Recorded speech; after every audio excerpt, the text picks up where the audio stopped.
Haya jamani, karibuni wadau ambao mnahitaji huduma zetu, mnaotaka kwenda kufanya kazi, mnaotafuta kazi. Una shida ya kazi, usiseme hamna kazi. Kazi zimejaa tele. Na wale ambao mnahitaji wafanya kazi pia, karibuni. Kama kuna maswali yoyote yanayohusiana na huduma zetu, lakini pia kuna training au coaching ambazo tumeanza kufanya kwa upande wa wadada wanaotaka kuanzia kwenye level za juu. Mnataka kupata mafunzo, mnataka kuingia kwenye training, muweze kupata mafunzo yatakayowasaidia na kuwawezesha kuweza kwenda kwenye level za juu pia. Karibuni.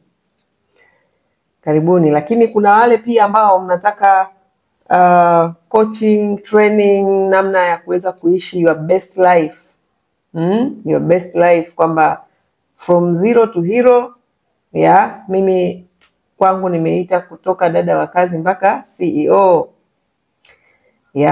So namna gani ya kuweza kuanzia popote pale ulipo na kuweza kuishi maisha ya ndoto yako.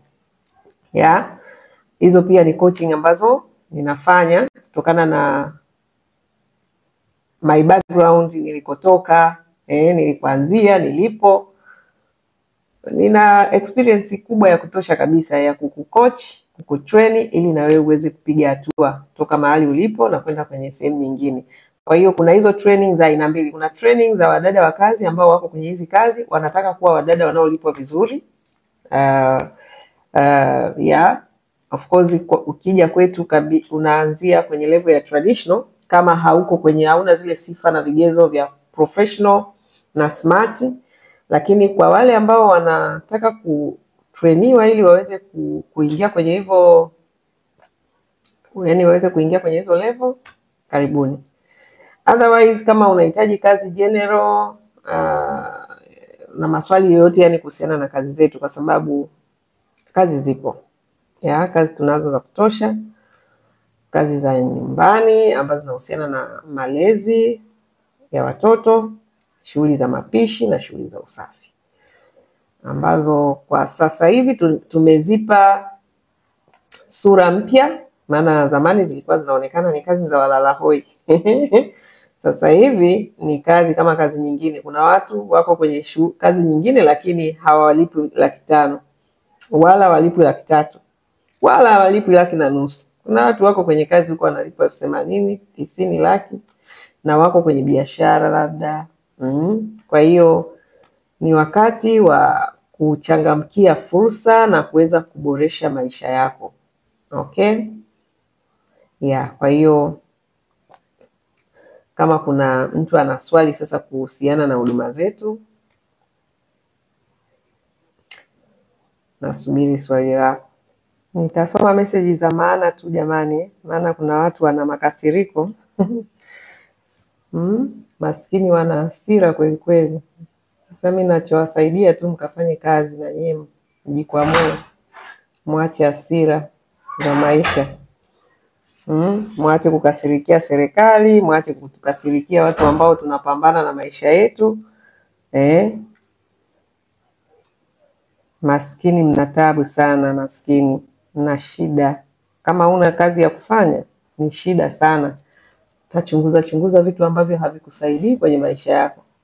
Lakini mtu ambaye yuko serious na maisha afuatilie upumbavu, ujinga.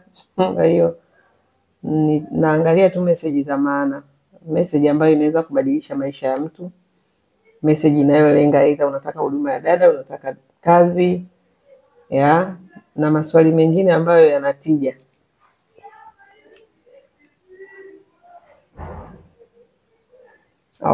Swali zuri sana. Ono Zakaria, wakili msomi, unasema nashauri mnapowakosoa wadada wa kazi msiwe sana upande wa mwajiri ili wasijione kama hawana haki. Nafikiri mimi kazi yangu ni kuwatrain, sio kuwakosoa. Ni kuwatrain kwa kutokana na zile case study ambazo zinakuwa zimejitokeza. Unajua ukifuatilia content zangu wadada wanavyokuja fresh, wanakuwa wanajinadi zaidi, nina ndoto, natafuta pesa, naenda kununua, nataka nikasome, mwingine nataka nikafungue biashara, well and good. Lakini hajui, wadada wengi hawajui wajibu wao. Kwa hiyo kwa mfano kama ile kesi iliyokuja ambayo watu wengi, wadada wengi na labda baadhi ya watu walimuona bosi kama ana roho mbaya. Bosi anasema nguo zangu zifuliwe Jumatatu mpaka Ijumaa. Kuna watu wanakinyaa. Na wewe unataka hela zangu. Fua ninavyotaka mimi. So hapo utasema nimemtetea bosi au nimekaa upande wa bosi. Ni kwamba sisi mentality za kazi, za ajira hatuna. Unataka kuwa na uhuru? Unataka kuwa na uhuru? Anza kwanza jitafute. Yaani lazima upite huku. Wakili msomi, lazima upite huku ambako kutakushape hata wewe kufika kuwa wakili. Ina maana ulisoma, kuna mahali yani uligangamala, ulipambana. Kwa hiyo kwa upande wa hao wadada wanasoma through experience. Hawajasoma labda taaluma zingine ambazo zinaweza kuwapa ajira, au hawajasoma kabisa. Maana tunaanzia na watu wa standard 7 na nafikiri kesi nyingi tunazopata ni za wale wadada ambao upeo wao kidogo ni uko chini. Lakini wale ambao wamegraduate unakuta wana madigrii yao kidogo na diploma zao, ni wepesi kuwaelekeza. Ndio maana tunawaita smart dada. Angekuwa ni dada smart pale ile kesi isingekuwepo. Lakini traditional hawa wenye upeo mdogo wana complication kidogo, ukiwaelekeza jambo wanaona wanaonewa. Kwa hiyo mimi kwanza mimi nafikiri watu wananifahamu. Vitu ambavyo yani unaweza kusema na mkandamiza dada ni kama adhulumiwe hela zake alafu nisitetee. Kwa kweli hapo nitakuwa nimemkandamiza dada. Lakini dada anatakiwa kufanya majukumu yake na unakuta anasaidiwa kuwa bora. Hawa watu ambao wana uwezo wa chini, wadada kama traditional, uwezo wao uko chini. Kwa hiyo ni sehemu pia mimi ya kuwashape, kwa sababu wao wanashangilia kukimbilia huku kwenye hela nyingi. Wasichokijua ni kwamba hizo hela nyingi zinazolipwa zinapaswa pia zifanyiwe kazi, zisitolewe tu bure bure. Yaani bosi asije akaona dada ambaye anamtoa mtaani huko 30,000 viwango vyake vinalingana tu na dada ambaye anakuja kumlipa 1,500,000 kwa hawa traditional. So kusema kwamba watu wote ambao wanalalamika kwamba naegemea upande wa mabosi, nataka nikuhakikishie hawajui nini maana ya huduma kwa mteja. Hawajui. Yaani Watanzania wana kasumba, wana tamaduni ya kumfanya bosi awe kama yani kumfanya bosi wako awe kama mfanyakazi wako. Hatuna kabisa nidhamu ya kuheshimu ajira na kumheshimu bosi wako. Jambo ambalo hata kwenye neno la Mungu tena wanaelekezwa kwamba wawatii mabosi wao kwa kutetemeka. Hiyo ni Biblia inasema. Kwa hiyo mimi niseme tu, mimi kazi yangu ni kuwa train. Yaani sio kuegemea bosi. Na wa train vitu vipi ambavyo nafikiri kwa Tanzania kwenye jamii yetu havikuwahi kuonekana, hasa kwenye hii sekta ya kazi za nyumbani. Mimi nataka niongoze sekta ambayo watu watapata uelewa mkubwa wa namna ya kuweza kutekeleza haya majukumu. Kwamba unaingia kwenye nyumba ya mtu kuperform au kufanya yale majukumu ambayo amekuita pale ili akulipe pesa. Kwa hiyo tusipepese macho na kusema kwamba hata kama anamlipa hela nyingi ndio amtese. Hakuna mtu anateswa. Ni unatakiwa ufanye kilichokupeleka hapo kazini. Kwa hiyo ninatumai kwa wale aliyeuliza hapa wakili msomi hapa Zakaria, nitakuwa nimekujibu, lakini na wengine wengi ambao huwa wanaangalia kwa jicho hilo kwamba mimi nawakandamiza wadada. No, nawaelekeza pesa zilipo. Na wasaidia maarifa ya hela ziko wapi. Hela ziko huko majumbani kwa mabosi wenu, lakini kwa kuzingatia kile ambacho bosi anataka, sio unachokitaka wewe. Wala pale hamjaenda kwa ajili ya 50-50. Hakuna. Ni bosi anataka ufanye majukumu yake. Mwisho wa mwezi utakapofika, jukumu la bosi ni kukulipa mshahara. Ndio hivyo. Na kwa yule ambaye jamani anaona hayo mafundisho yangu ni ya kumkandamiza, kiukweli kabisa bora asije Wadada Center, kwa sababu mimi nataka kama ambavyo nimefanikiwa kuongoza kwenye hii sekta ya kazi za nyumbani.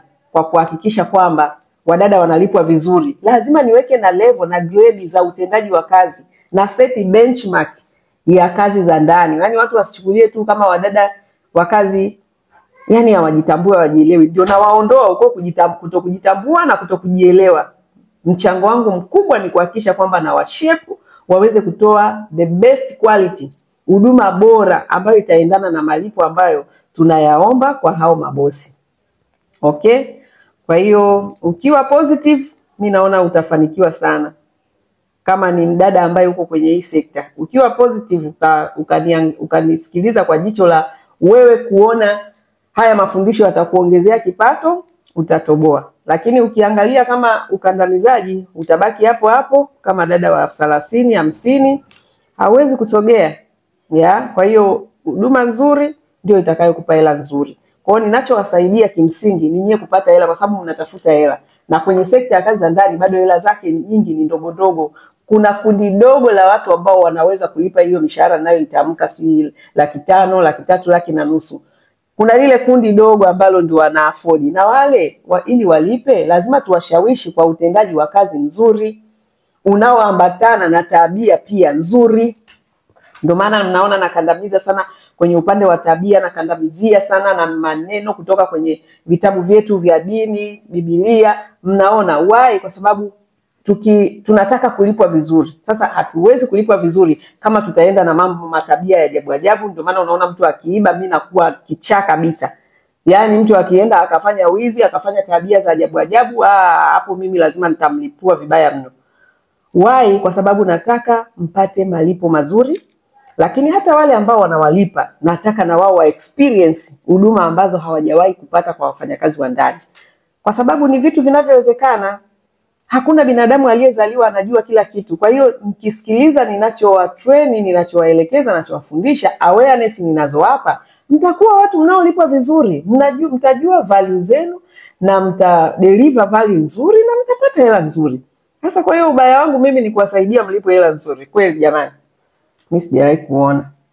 Habari madam, nakupenda sana unavyofundisha wadada wengi, tujifunze. Nashukuru sana Zamana Rajabu, umeongea jambo la maana sana. Tena wewe umejiweka kwenye grupu hili la wadada, unatufundisha. Yaani wewe ni dada ambaye unaelewa kwamba nawafundisha vizuri ili muweze kunufaika wakati mko kwenye hizi kazi. Vitality, umesema kweli kabisa. Nashukuru kwa kunielewa. Okay.